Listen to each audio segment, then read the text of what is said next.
दोस्तों, आपका स्वागत है बीके कंप्लीट कोर्स में। जैसा कि आप सभी लोगों को मालूम है कि आपकी क्लास नंबर 8 तक हो चुकी हैं। आज क्लास नंबर 9 है। आज इसमें हम प्रश्न नंबर 15 पढ़ेंगे, वो भी पवन की गाइड से। अब हम प्रश्न नंबर 15 स्टार्ट कर रहे हैं। आप ध्यानपूर्वक पढ़िए। बाल्यावस्था में संवेगात्मक विकास कैसे होता है? यानी कि बाल्यावस्था में संवेगात्मक विकास कैसे होता है? बाल्यावस्था में संवेगात्मक विकास निम्न प्रकार से होता है। 2017 में आया हुआ क्वेश्चन है, इम्पोर्टेंट है। आगे बढ़ते हैं और इसको जानते हैं।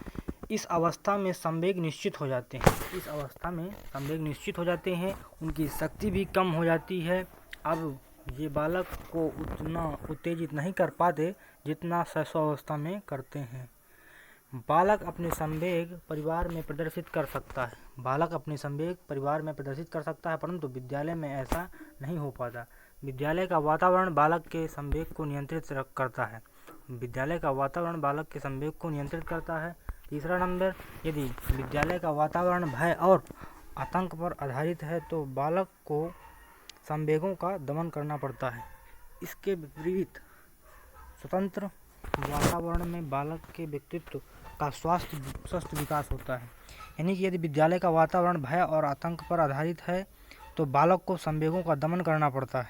इसके विपरीत स्वतंत्र वातावरण में बालक के व्यक्तित्व का स्वस्थ विकास होता है। आगे बढ़ते हैं। चौथा नंबर क्या कह रहा है?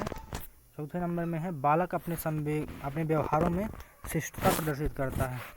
बालक विद्यालय में अपने व्यवहारों में शिष्टता प्रदर्शित करता है। बालक में संवेगों के दमन करने की क्षमता उत्पन्न हो जाती है। बालक अपने माता पिता या शिक्षक के सामने अपने संवेग प्रकट नहीं करता। बालक अपने माता पिता या शिक्षक के सामने अपने संवेग प्रकट नहीं करता है। पांचवा नंबर, यानी कि बाल्यावस्था में बालक किसी समूह का सदस्य हो जाता है। बाल्यावस्था में बालक किसी समूह का सदस्य हो जाता है। वह एक से अधिक समूहों का भी सदस्य हो सकता है। समूहों में घृणा और ईर्ष्या पाई जाती है। संवेगों में जो समूहों में घृणा और ईर्ष्या भी पाई जाती है। बालक पर भी उस समूह का प्रभाव पड़ता है जिसका वह सदस्य होता है। बालक का भी उस समूह का प्रभाव पड़ता है जिसका वह सदस्य होता है। शिक्षक का व्यक्तित्व बालक के संवेगात्मक विकास को विशेष रूप से प्रभावित करता है। कठोर तथा डंडे पर आधारित अनुशासन बालक को वास्तव में अनुशासित नहीं कर पाता। बालक में हीनता की भावना आ जाती है। यानी कि अगर बच्चे को अनुशासन लाना है तो कठोर दंड के और डंडे के सहारे पर अनुशासन नहीं बालक में लाया जा सकता है। उसमें हीनता की भावना आ जाएगी। अब आगे पढ़ते हैं। प्रश्न नंबर 16, इसमें पढ़ेंगे पूर्व किशोरावस्था एवं किशोरावस्था में संवेगात्मक विकास का स्वरूप बताइए। आइए जानते हैं। किशोरावस्था में संवेगात्मक विकास निम्नलिखित स्वरूप होता है। यानी कि किशोरावस्था में संवेगात्मक विकास का निम्नलिखित स्वरूप होता है। पहला नंबर जानेंगे। किशोर यदि स्वस्थ होता है तो उसके संवेगों में स्थिरता पाई जाती है। यदि किशोर का स्वास्थ्य जो होता है तो ठीक नहीं होता तो उसके संवेग अस्थिर होते हैं। यदि किशोर का स्वास्थ्य ठीक नहीं होता तो उसके संवेग अस्थिर होते हैं। वह किसी एक बात पर जमा नहीं रह पाता। दूसरा नंबर, किशोरावस्था में कुछ संवेग स्थायी रूप धारण कर लेते हैं। ये संवेग हैं प्रेम, दया, क्रोध और सहानुभूति। किशोर को इन पर नियंत्रण करना संभव नहीं होता। क्योंकि तो किशोर दुखी व्यक्ति को देखकर दुखी होता है। यदि कोई व्यक्ति अन्याय करता है तो वह उसको दंडित करना चाहता है। आगे बढ़ते हैं। किशोरावस्था में एक समस्या यह भी होती है कि किशोर को न तो किशोर समझ पाता और न प्रौढ़, अतः उसे वातावरण से समायोजन करने में कठिनाई होती है। कभी कभी किशोर पर्यावरण से समायोजन नहीं कर पाता। ऐसी स्थिति में उसे घोर निराशा का सामना करना पड़ता है। कभी कभी किशोर आत्महत्या कर लेता है। यदि वह ऐसा करने में असफल हो जाता है तो वह घर से भाग जाता है। किशोरावस्था में काम प्रवृत्ति अपनी चरम सीमा पर पहुंच जाती है। बालक और बालिकाओं के व्यवहार पर इसका विशेष प्रभाव पड़ता है। इस अवस्था में काम प्रवृत्ति इतनी तीव्र होती है कि वह किशोर तथा किशोरियों पर असाधारण प्रभाव डालती हैं। बी.एन. झा ने इस मत का समर्थन किया है। अच्छा, आगे बढ़ते हैं 5वें नंबर की ओर। किशोरावस्था एक विचित्र अवस्था होती है। इस अवस्था में संवेगों का दमन कठिन होता है। एक किशोर एक ही प्रकार की परिस्थिति में परंतु भिन्न भिन्न अवसरों पर अलग अलग व्यवहार करता है।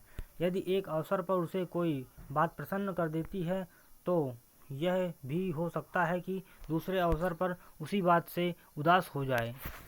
बी.एन. झा ने इस तथ्य को अपने शब्दों में इस प्रकार व्यक्त किया है। किशोरावस्था में संवेगात्मक विकास इतनी विचित्र होती है कि किशोर एक ही परिस्थिति में विभिन्न अवसरों पर विभिन्न प्रकार का व्यवहार करता है। जो परिस्थिति एक अवसर पर उसे उल्लास से भर देती है, वही परिस्थिति दूसरे अवसर पर उसे खिन्न कर देती है। अच्छा, आगे बढ़ते हैं 6वें नंबर की ओर। 6वां नंबर क्या कह रहा है, 6वें नंबर में जाएंगे और बताएंगे हम आपको 6वां नंबर आपका क्या कह रहा है।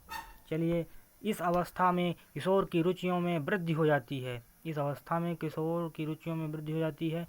उन परिस्थितियों में भी अंतर आ जाता है जो उन रुचियों को उत्पन्न करती हैं। विद्यालय का बालक के संवेगात्मक विकास पर गंभीर प्रभाव पड़ता है। विद्यालय का बालक के संवेगात्मक विकास पर गंभीर प्रभाव पड़ता है। बालक द्वारा की गई विभिन्न क्रियाएं उसके विभिन्न संवेगों की अभिव्यक्ति करती हैं। अच्छा, आगे बढ़ते हैं। विशेष जो है तो पियाजे का सिद्धांत, पियाजे जी का अधिगम जो है, पियाजे का सिद्धांत अधिगम के सिद्धांतों के अंतर्गत अध्याय 7 में विस्तृत रूप से दिया गया है, जो हम आगे पढ़ेंगे। अब हमारा प्रश्न नंबर 17वां जो है, प्रश्न नंबर 17, प्रमुख रूप से संवेग कितने होते हैं? प्रमुख रूप से संवेग कितने होते हैं, इनको जानेंगे कि संवेग कितने होते हैं। संवेग का संबंध मूल प्रवृत्तियों से होता है। मैक्सवेल ने संवेगों की मूल प्रवृत्तियां 14 बताई हैं। प्रत्येक संवेग किसी न किसी मूल प्रवृत्ति से संबंधित होता है। ये 14 संवेग इस प्रकार हैं: भय, क्रोध, घृणा, वात्सल्य, करुणा, कामुकता, आश्चर्य, आत्महीनता, आत्म अभिमान, एकांकीपन, भूख, अधिकार, प्रतिभाव, आमोद। ये जो 14 प्रकार के संवेग हैं बहुत इम्पॉर्टेंट हैं। यही संवेग पूछे जाते हैं कि संवेग कितने प्रकार के होते हैं, तो बताना है 14 प्रकार के होते हैं। मूल प्रवृत्तियाँ 14 होती हैं। मैक्सवेल जी का है, बहुत इम्पॉर्टेंट है। जैसे भय, क्रोध, घृणा, वात्सल्य, करुणा, कामुकता, आश्चर्य, आत्महीनता, आत्माभिमान, एकांकीपन, भूख, अधिकार, प्रतिभाव, आमोद इत्यादि। अच्छा, आगे बढ़ते हैं प्रश्न नंबर 18 की ओर। जन्म से किशोरावस्था तक बच्चे की सामाजिक भावना को विस्तार से समझाइए। यानी कि जन्म से लेकर किशोरावस्था तक बच्चे की सामाजिक भावनाओं को विस्तार से समझाना है। और दूसरा इसमें जो है तो 18 में आया हुआ क्वेश्चन है, और फिर ये वाला प्रश्न है किशोरावस्था में सामाजिक विकास का परिचय दे दिए। इसके दोनों प्रश्नों का उत्तर हम जानेंगे एक ही साथ। शिशु जन्म के समय मानव शारीरिक प्राणी होता है। शिशु जो होता है जन्म के समय मानव शारीरिक प्राणी होता है। उस समय वह ना तो सामाजिक होता है और ना असामाजिक होता है। उसके शारीरिक और मानसिक विकास के साथ सामाजिक विकास भी होता है। उसके शारीरिक और मानसिक विकास के साथ सामाजिक विकास भी होता है। उसका सामाजिक व्यवहार अनेक बातों से प्रभावित होता है। उसका सामाजिक व्यवहार स्थिर नहीं होता, उसमें परिवर्तन होता रहता है। परंतु बालक एक निश्चित दिशा की ओर बढ़ता रहता है। लेकिन उसमें जो है तो बालक एक निश्चित दिशा की ओर बढ़ता रहता है। समाजीकरण की जो प्रक्रिया शैशवावस्था में आरंभ होती है, मृत्यु तक चलती रहती है। समाजीकरण की जो प्रक्रिया शैशवावस्था में आरंभ होती है, मृत्यु तक चलती रहती है। शैशवावस्था में सामाजिक विकास निम्नलिखित प्रकार से होता है। शैशवावस्था में सामाजिक विकास निम्नलिखित प्रकार से होता है। पहला नंबर जो है तो प्रथम माह में शिशु साधारण आवाज़ और मनुष्य की आवाज़ में अंतर नहीं कर पाता। प्रथम माह में शिशु साधारण आवाज़ और मनुष्य की आवाज़ में अंतर नहीं कर पाता। द्वितीय माह में वह मनुष्य की आवाज़ पहचानने लगता है। तीसरे माह में वह अपनी माता को पहचानने लगता है। माता की उपस्थिति में वह प्रसन्न होता है, परंतु माँ के चले जाने पर वह अप्रसन्नता प्रकट करता है।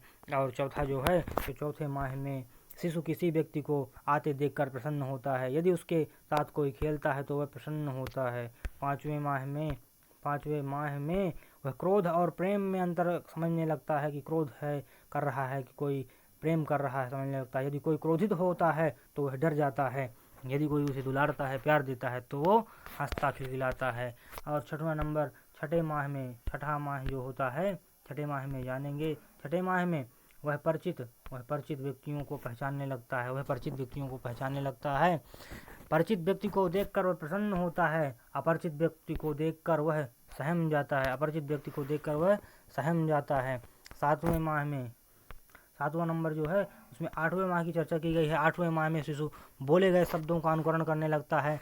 और 8वें जो नंबर है तो उसमें जब शिशु 1 वर्ष का हो जाता है तो वह उस काम को नहीं करता जिसके लिए उसे मना किया जाता है। शिशु 1 वर्ष का हो जाता है जब वह उस काम को नहीं करता जिसके लिए उसे मना किया गया जाता है।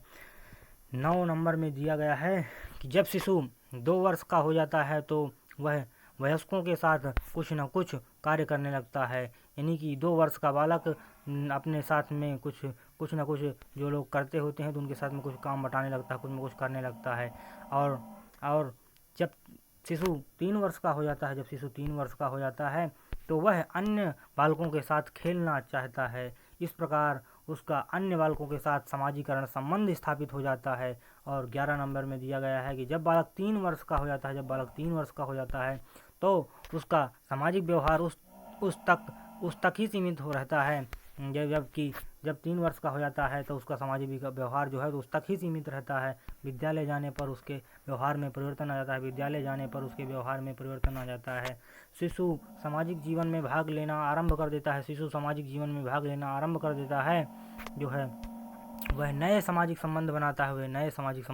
शिशु 12 नंबर में दिया गया था, शिशु सामाजिक जीवन में भाग लेना आरंभ कर देता है, वह नए सामाजिक संबंध बनाता है।